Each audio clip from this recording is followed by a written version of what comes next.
Welcome to Speak More Fluently. Ever been in a conversation and just felt stuck?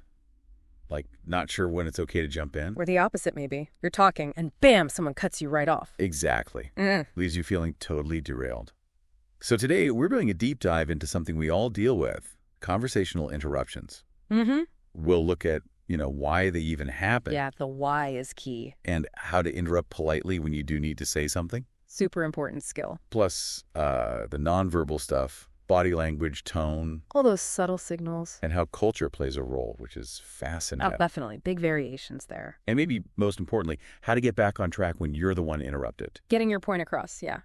Stick with us because, honestly, getting a handle on this stuff, it makes you feel so much more confident, way more effective, wherever you're talking. Absolutely.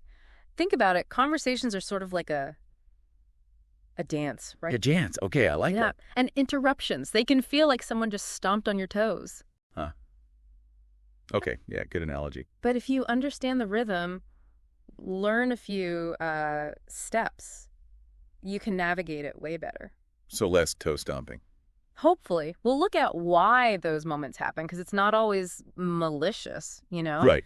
And then give you some really practical tools, how to handle it, how to get back in your flow. Okay, let's start with that why. It can be so annoying when you're explaining something and someone just jumps right in.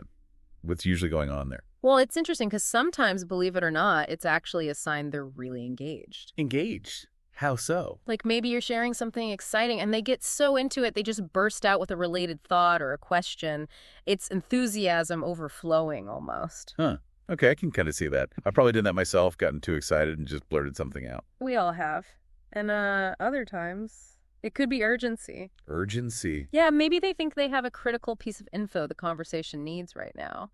Or maybe they think there's a misunderstanding happening. Like a fact check. Could be. Or they feel the conversation's going off track and they need to correct it before it goes further. That makes sense. If someone thinks I got something wrong, they probably want to fix it fast. Exactly. Huh. Then there's the less positive side. Uh-oh.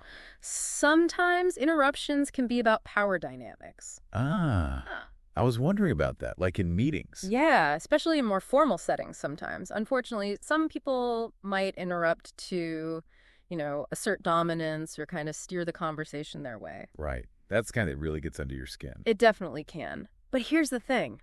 Just thinking about the potential reason behind it, it helps you figure out how to respond. So understanding the why helps you Yeah. choose the how. Pretty much. It helps you gauge the intent, even if you're not totally sure, and react more effectively. Okay, so let's flip it. Say we need to interrupt. Maybe the conversation is wandering, or we have a really key point. How do we do that politely without being that person? Yeah, avoiding being that person is key. It really boils down to showing respect for whoever's speaking. Right. And one great way is using what some people call softening phrases or hedges. Softening phrases. Like what? Give me some examples. Sure. Things like, excuse me, could I just add something here? Or, so sorry to interrupt, but Okay. even a simple, if I could jump in for just a second, works really well. It's like you're flagging, hey, interrupting, but trying to be nice about it. Exactly that. You're acknowledging their turn while signaling yours. Makes sense. And timing. Timing is huge, too. How so? Ideally, you try to find a little pause, even just the end of a sentence.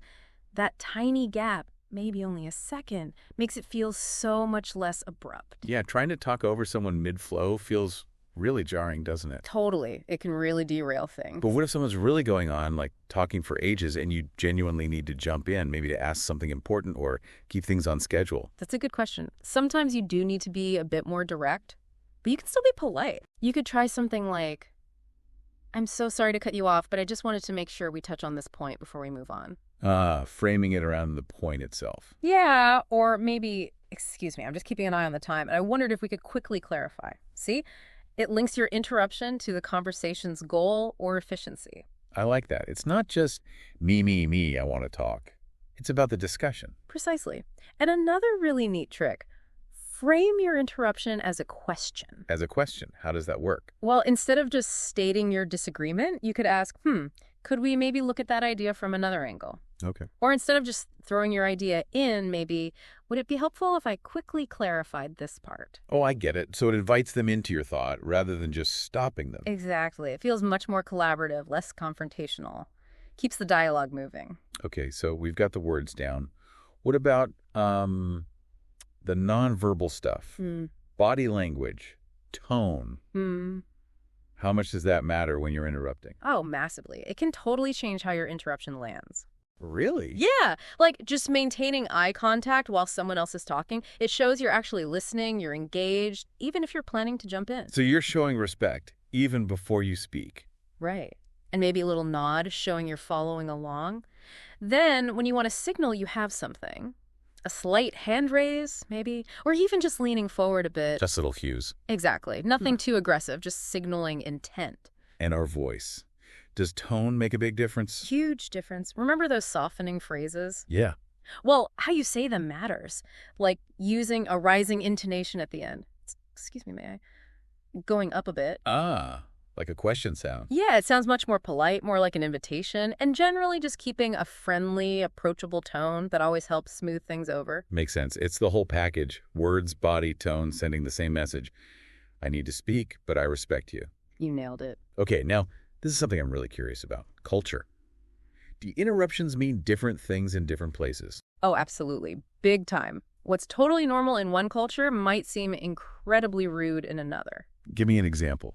Okay, so in places like, say, North America or Australia, short little interjections while someone's talking like, yeah, or a quick question to clarify that's often seen as positive. Like you're showing you're listening. Exactly. It's called back channeling. Shows engagement. Okay, I know that. But you contrast that with, say, many East Asian cultures or maybe some Northern European ones. Yeah. There's often a much stronger preference for waiting. Waiting for a very clear pause before you speak.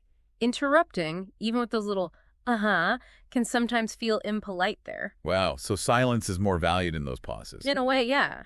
It signifies respect for the speaker's turn. Jumping in too quickly can seem disrespectful. That's a huge difference. So someone used to, one style might find the other really jarring. Definitely. Someone from a culture with lots of back channeling might think the silence in another culture means disinterest. And vice versa, someone used to waiting might find the constant interjections chaotic or rude. Precisely. So for us, trying to speak fluently and connect across cultures, what's the takeaway? The big thing is observation and adaptation. Try to notice the local style. How much are people interrupting? How long are the pauses? So watch and learn. Pretty much. And when in doubt, it's usually safer to err on the side of waiting a bit longer. Better slightly reserved than accidentally rude. That's generally a good rule of thumb, yeah. Okay, great advice. So we've covered interrupting politely. What about when it happens to us? Someone cuts us off. How do we, get back in control without making it awkward? Yeah, reclaiming your turn gracefully. It's a vital skill. So what's the strategy? One good approach is to briefly acknowledge what they said, but then firmly steer it back. How would that sound? Maybe something like, that's an interesting point, and maybe we can come back to that. But if I could just finish what I was saying about... Okay, so you hear them, but you don't let it derail you completely. Exactly. You validate, then redirect. Another useful tool is using phrases starting with, let me just quickly finish this thought, or if I could just complete this point. They're polite, but they clearly signal, hey, I wasn't done. Those sound good. Gentle, but firm. They really are. Right. And sometimes, honestly, just restating where you were can work. How do you mean? Like pausing briefly after the interruption and then saying, so, as I was saying before, and just pick right back up. Oh, okay. Direct, but not aggressive. Right. It's clear, it resets things. The main idea is being assertive, but still respectful. You're not trying to shut them down. You're just reminding everyone you had the floor and you still have value to add. Got it. Assertive, not aggressive. That's the balance. Okay, so bringing this deep dive toward a close, we've covered a lot of ground on interruptions. We really have. We know they happen for all sorts of reasons: excitement, urgency, sometimes power plays. Not always bad, but good to recognize. And we've got tools now for interrupting politely ourselves, using softening phrases, good timing, thinking about our nonverbals. And that crucial cultural awareness piece. Right. And finally, those strategies for getting back on track when we're the ones interrupted. Acknowledging, redirecting, using those, phrases. And all of this, practicing these things, it's not just about sounding more fluent. It really boosts your confidence in any conversation, doesn't it? Absolutely. You feel more equipped to handle those moments, less likely to get flustered. You can navigate those tricky dynamics and actually get your ideas heard. Exactly. So here's something to maybe think about after listening today. A little takeaway. Yeah. In your next few chats, just observe. Notice the interruptions. Who does it? When? Maybe guess why they're doing it. How does the other person react? Become an interruption spotter. Yeah. And think about which strategies we talked about might have worked in those moments. It's all about building that awareness, right? Sharpening those skills. Definitely. Great food for thought. Thanks for joining us on Speak More Fluently.